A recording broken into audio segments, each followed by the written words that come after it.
Well, there may be a prison cell with former President Jacob Zuma's name on it, but getting him there may be difficult. His son Edward has promised to lay down his life to prevent his father's arrest, and the MKMVA is standing guard at the gates of the Nkandla compound. Let's unpack this historic Constitutional Court judgment with Cathy Powell, Associate Public Law Professor at UCT, Professor Tinyiko Maluleke from the University of Pretoria, and Neeshan Balton, Director at the Ahmed Kathrada Foundation. Thank you all so much for your time. We appreciate it. Cathy, let's start with you. Just how solid is this judgment when you look at the reasons given for how these justices reach this conclusion? It's a very strong judgment.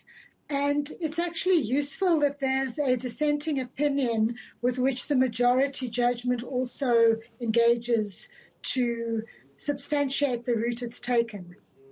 We need to maybe emphasize at the beginning that the minority opinion doesn't say that Jacob Zuma is not guilty or that he shouldn't go to jail. It's got some issues with what decisions can be taken by the Con Court and which have to be referred back to a criminal court for processing. So the disagreement is much narrower than some of Jacob Zuma's supporters would have us believe. The majority accepts that it is taking a new step, but it's based on solid principles which it identifies, which is that the offence of contempt of court is finding it is a kind of hybrid procedure of civil and criminal law. And because the sentence and the conviction are decided at the same time, it's important that the person who's going to be found in contempt of court has a chance to present his or her view and also his or her view on the sentence, which is why Jacob Zuma was given that chance. As we know, he did not take it. But the majority judgment finds that his actions and his contempt is so egregious and so ongoing that it is necessary urgently to punish it, to send a message that the rule of law must be complied with, that court judgments must be complied with, and to do it now. So not to go through another long, drawn-out court process. Yeah. So, Tinyiko, this is the first time a former president in our history has been jailed. Let's talk about the political impact here. It's a huge political impact, Shahan. He is, of course, not the first president to be jailed. We have the case of Park in South Korea and Lula da Silva in Brazil. But in Africa, it would be one of the few to be jailed out of a proper execution of the instruments of justice, and not merely out of some kind of vengeance of one or two of his competitors. It is particularly momentous for the ANC at this time in its history. Of course, again, not the first ANC leader to be jailed. We've had Tony Ngeni, we've had, if you want to stretch it, also Alan Busak and others, but nobody as senior, nobody as influential as Jacob Zuma. So it's quite a momentous occasion. It's really, there is a sense in which Jacob Zuma represents all of us because he was the president of all of us.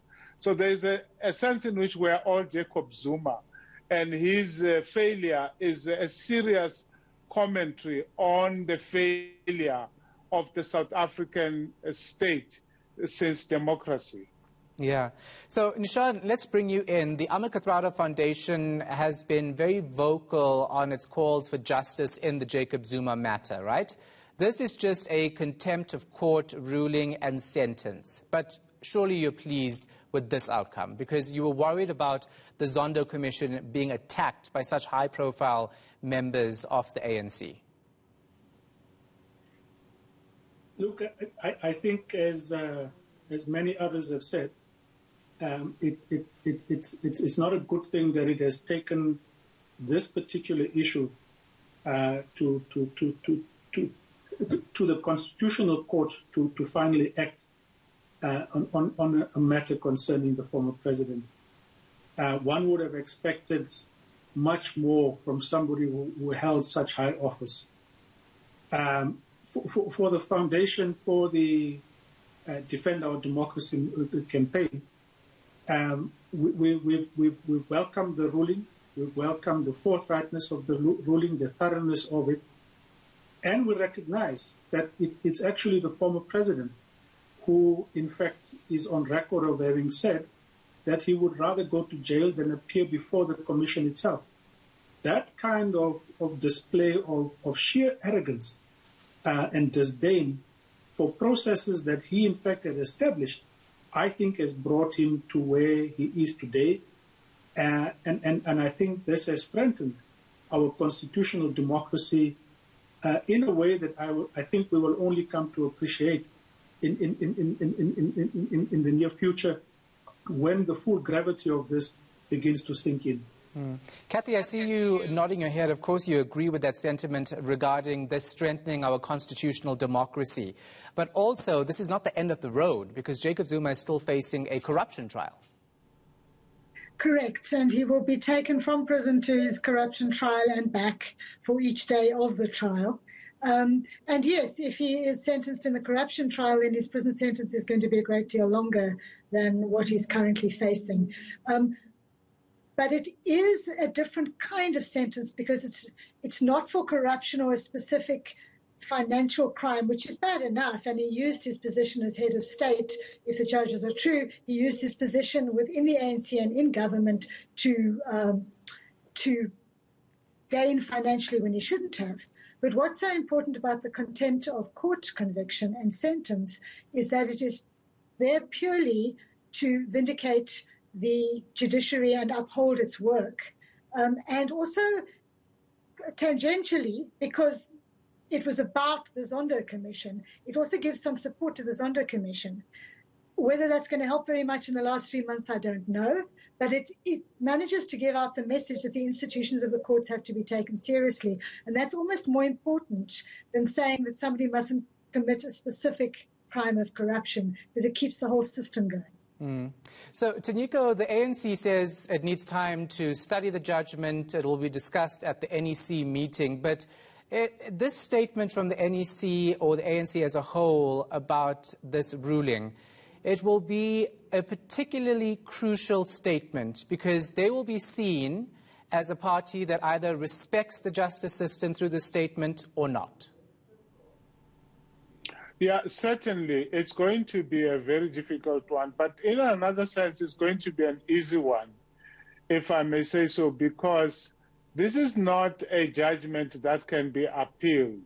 So there is really very little to study about it, except for the ANC perhaps to introspect in terms of where do we go from here as a party, given that a former leader of the party has been sentenced to 15 months in a landmark judgment after behaving in a very extraordinary manner. I mean, the extraordinariness of this judgment is preceded by the extraordinary behavior of Jacob Zuma. And the ANC would better speak out and tell South Africans whether it stands with or outside of that kind of frame of reference that Zuma and his supporters have established until now.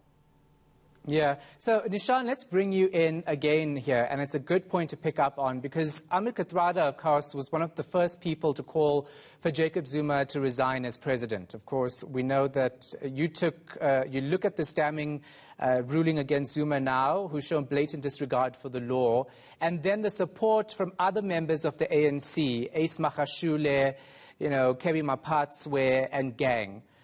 These people are not the ideal members and leaders, senior members of the party that Ahmed Kathrada and our other struggle heroes would want to see right now because of the things they're doing, which challenges our democratic principles, which challenges the Constitution. No, look, I think that the choice of leaders of the ANC is something that it will have to seriously look at. if it doesn't learn anything from what has happened in the last 10 years, it then deserves the kind of electoral punishment that would come with those kinds of choices. The Kathrada generation didn't have the luxury of before they went to prison, there was no prospect of being in power. I think being in power has had its own implications for many organizations and people who perhaps were not ready for what was to come our way. So that also would impact on the kind of choices of leadership that will have to be made. But I must say that I think the people that you have mentioned represents, in my view, a particular group, and you've seen them consistently. They might or might not have support from many others within the ANC, but the days and weeks will now begin to tell. And I think the first starting point for us will be to see who exactly marches with him to the prison, who's there at what I think will be a big send-off rally, and possibly the launch of some Free Jacob Zuma campaign that will be initiated, because he will now be changed to becoming a martyr kind of figure, and a whole different character will be posited to the public. And we will then begin to see who supports that and who opposes it. The ANC statement today, I thought, was non-committal, and maybe it is right that they would need to introspect, but I would expect them to take a more forthright position before these 5 days are up. Tinyiko, do you think that's going to happen, though, knowing the ANC we've all seen in the past couple of months? They've been on the fence when it comes to Jacob Zuma and the shenanigans we've seen unfold. Yeah, they certainly have been on the fence. Even in those leaked audios of the meeting of the top six with him, I mean, he was more vocal than they were, so one hopes that something will change in the next 5 days and the ANC leaders will speak out, if not with one voice, certainly with a voice that is clearer than we have heard them speak. It's a difficult time for the ANC. There's an election coming up. The country is under level 4. We are facing another crisis as a country. And so it is a difficult time for the ANC, but it's also an opportunity for the ANC to clarify where it stands on the question of the rule of law and constitutionality, and the apparent attempt to inspire a revolution of sorts against the law in this country. That, of course, is a concern, especially when you see MK-MVA veterans gathering in Nkandla allegedly apparently, because it's not allegedly, it's happening, apparently to protect the former president. Cathy, with Jacob Zuma not giving evidence at the state capture inquiry now, does that have any impact on the overall findings of this commission, especially when he is accused of being at the center of corruption and state capture? Yes and no. Obviously, it would have been better for him to have testified. But I think one of the main reasons that he didn't is that he would not have been able to face or negate many of the allegations against him. And those allegations are already there through other evidence. I think we've seen from the very short appearances he did make, only to walk off and say he was being unfairly treated, that he couldn't actually respond to a lot of the evidence. And so he perhaps wouldn't have added much. In fact, one of the reasons he probably didn't testify is that it would have shown him up. So the commission doesn't need him to be shown up in order to gather evidence. It's got a range of evidence from different people, and it can use the normal laws of evidence to work out what actually happened. So if you have enough witnesses saying the same thing, if what the witnesses say match with the bank accounts, the various ways that courts and judges peruse evidence, you can still work out what happened. I think Jacob Zuma's not testifying before the commission is going to be one of the ways that his ongoing martyrdom is constructed. that he kind of wasn't given the chance to tell his side of the story, because he's making the same sort of claim about the Constitutional Court when he chose not to go there. But that's just going to have to be the kind of narrative that we slowly overcome in South Africa. I'm interested, you asked me earlier on, you said this is just the beginning, it's not over yet, and you meant there's another trial, but it's also not over yet because of the issue you've just been discussing with Neeshan and Tinyiko, which is that Jacob Zuma still has a band of people around him who are happy to peddle that martyrdom narrative. And perhaps that's one of the reasons that we all need to read that judgment really carefully, because it makes it clear why that martyrdom narrative is complete fiction. And it's good that the Court has come out and said that now. Yeah. Neeshan, you would agree with that statement clearly, because it's one of the things that you said. Do you think the ANC needs to act decisively against these people who come out to basically flout the rules of our country, the laws of our country, trying to protect someone who the Constitutional Court says needs to be in jail? I think they are being nudged into that direction. Sometimes it looks as if they're moving in the opposite direction. But I'm mindful of what the president of the ANC said about the impact on the electoral support base that issues of state capture and corruption has had on the ANC. And going into this next round of local government, this issue surely has to be foremost on their campaign strategies and tactics. They have to have a message that deals with this, given that a lot of research puts the issue of corruption, if not foremost, at least second or third amongst most voters in this country. So the issue itself will drive a response. The kind of response that will appease South Africans is going to be a different story.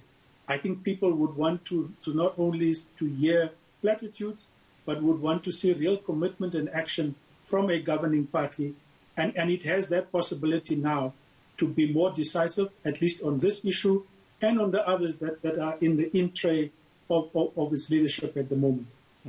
All right, thank you all so much for your time. We really appreciate the analysis. That was Neeshan Balton, Director at the Ahmed Kathrada Foundation, Cathy Powell, Associate Public Law Professor at UCT, and Professor Tinyiko Maluleke from the University of Pretoria. Well,